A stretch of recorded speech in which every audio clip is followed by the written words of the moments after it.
Welcome to Ballet Bites. Let's dive into today's deep discussion, starting right off the bar. Ever notice how a little I can't can really set you back even before you begin a combination? Mm-hmm. Absolutely. It's so contagious, you know? That one phrase kicks off a debate in studios everywhere about whether our language traps us in a fixed mindset or lights the way for growth. Yeah, and there's solid work backing that up. For example, a study from the Royal Ballet School, released on March 18, 2025, found that dancers who switched from I can't to I'll try improved retention of new steps by 27%. Yep, right. So it's like the language we use is not just words. It literally primes our brain to either shut down or actively search for solutions. Mhm. Exactly. Coaches in that study mentioned that this simple shift helps the brain focus on micro adjustments in movement instead of mentally checking out.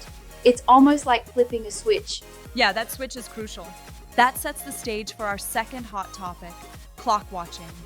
A viral TikTok recently showed a dancer sneaking peeks at her Apple Watch mid-routine. Is that just plain rude?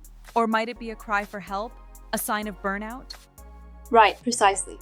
Well, Dance Magazine in April 2025 reported that post-pandemic, studios are seeing a spike in fatigue. Dancers are juggling side gigs, Zoom college, and intensive training. Some schools have even adopted a Pomodoro-style approach, scheduling micro breaks every 25 minutes. Interesting. And honestly, while it's practical to catch a breather, checking the clock mid-fondue might undercut the teacher's flow.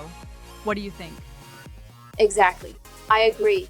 A smarter tactic could be to check the posted schedule beforehand, or if you know you might need to leave early, mention it at the start of class.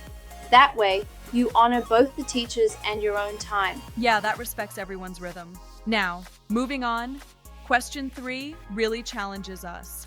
How do dancers navigate the differences between past and present teaching methods without eroding today's instructor's authority? Right, it's a delicate balance.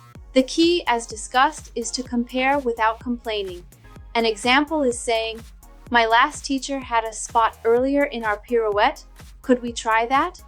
Instead of, railing, "We always did it better back home." That phrasing really opens dialogue. That approach turns a potential complaint into a question and shows genuine curiosity about technique rather than just nostalgia. It essentially makes you method bilingual, which is so crucial for the modern dancer. Exactly. Adaptability is the currency in today's dance world. Speaking of currency, let's dive into question 4.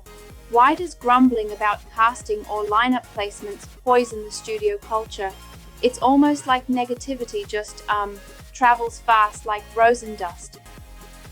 True, absolutely true. According to a review in the New York Times of ABT's spring 2025 season, casting frustrations can really undermine trust.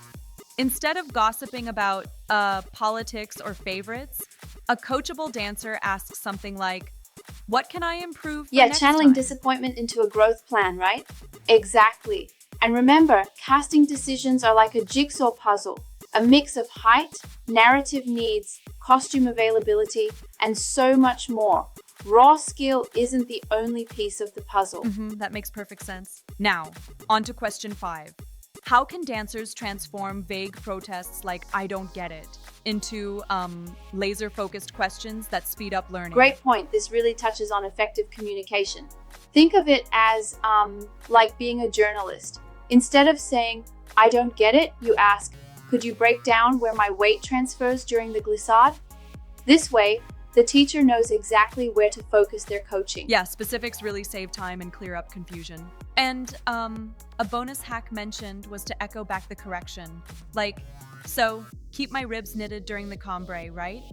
It confirms that you've understood the instruction and ingrains it into muscle memory. Absolutely, it's like cementing the lesson into your body. Let's do a quick lightning recap then. Swap "I can't" for a solution-oriented phrase. Manage our clock watching by respecting class timing, yet recognizing burnout. Embrace teaching differences through respectful inquiry, turn casting grumbles into constructive questions, and finally, target vague confusion with focused, specific queries. That really sums it up nicely. You know, it's fascinating how much power our words have in the studio. It's like they can either weigh you down or lift you up before you even hit the bar. Exactly, it's all in the mindset shift. I remember a time when I used to think "I can't" was just a harmless phrase. But then a friend pointed out that it almost acted like a self-fulfilling prophecy during practice. Yeah, I've seen that too. People almost seem to give up on themselves before they've given it a shot. And speaking of that, it's not just about the words. We're also talking about viewing setbacks as opportunities to adjust rather than to quit. Every little misstep can be a lesson if you're open to it. Now, back to the clock watching issue. I mean, honestly, with so much going on, side jobs, virtual classes, it's natural to feel pressed for time. But still, when a dancer glances at the watch mid-move, it can disrupt the flow.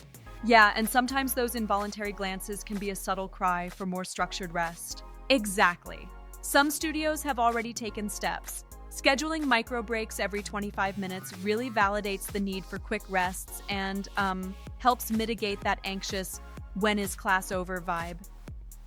Right, it kind of legitimizes taking care of yourself. Although I've been thinking, don't you sometimes feel that even a scheduled break might interrupt the flow of artistry? I mean, dancing is such a continuous expression sometimes. It can be. I mean, for some, those breaks might actually be a disruption rather than a help. That's a fair point. But when scheduled properly and communicated up front, micro breaks can serve as a reset rather than a stop. It's all about balance, right? Exactly, balance is key. Moving to teaching styles, being method bilingual, as they say, really means having the flexibility to try out different techniques without undermining the instructor's method. Yeah, it's like having a toolbox full of diverse strategies. Totally. It's like trying on different shoes to find the best fit for your performance. You have one method for certain techniques and another for different steps. That's a great analogy. And when it comes to experimenting with these methods, documenting your observations can be a game changer. Keep a notebook of what works and what doesn't, instead of challenging the teacher mid-class. It's like having your own personal cheat sheet for improvement. Now, on the grumbling about casting placements, that's spicy territory. Negative talk spreads like wildfire, and it undermines everyone's confidence. Right, and it creates an atmosphere where everyone becomes defensive. Exactly. Instead of muttering about, "oh, casting is unfair," try turning that energy into questions that channel disappointment into something constructive, like, "what can I do differently next time?" Yeah, turning frustration into a growth plan really changes the game. I will say, sometimes cast decisions feel so arbitrary that it's hard not to feel a bit upset. Don't you think that at times a little grumble is almost natural? True, but the risk is that even a little negativity can quickly poison the whole studio vibe. Exactly. And if you're genuinely confused, setting up a private chat with your teacher can clear the air while preserving respect. It's about converting that energy into a targeted inquiry. That's a much healthier approach. Lastly, that matter of vague protests, saying "I don't get it" without further detail, just holds back progress. Specific questions like, "Can you show me where I'm off during the glissade?" immediately give your teacher a clear path to help you. Absolutely, specificity speeds up the entire feedback loop. And if a teacher echoes your correction, you're confirming your understanding, like, "so keep my ribs knitted during the cambray, right?" It's a neat little trick to reinforce your learning. Yep, that twist of echoing back really helps lock in what was just taught. Let's just wrap this up by recapping our core points. First, choose language that fosters growth. Second, balance your need for breaks with respect for class flow. Third, be method bilingual and document techniques. Fourth, transform casting complaints into coachable questions. And finally, push for clarity through targeted questions. That hits all the high notes. It's pretty wild how our choice of words and our approach to challenges can either make a ballet class feel like a weighty burden or a light, freeing experience. Yeah, exactly. The right mindset can transform the dance floor. And remember, dancers, these strategies aren't just about technique. They're about cultivating a positive, resilient studio culture that, lets everyone thrive. Right on, it's all about coming together as a community. So, dance strong and speak smarter, everyone. Let your language and your actions create an environment where every misstep is just another step towards mastery, rather than a That's the reason to spirit. quit. Thanks for joining in on this deep dive today. Don't forget to like, subscribe, and drop your thoughts.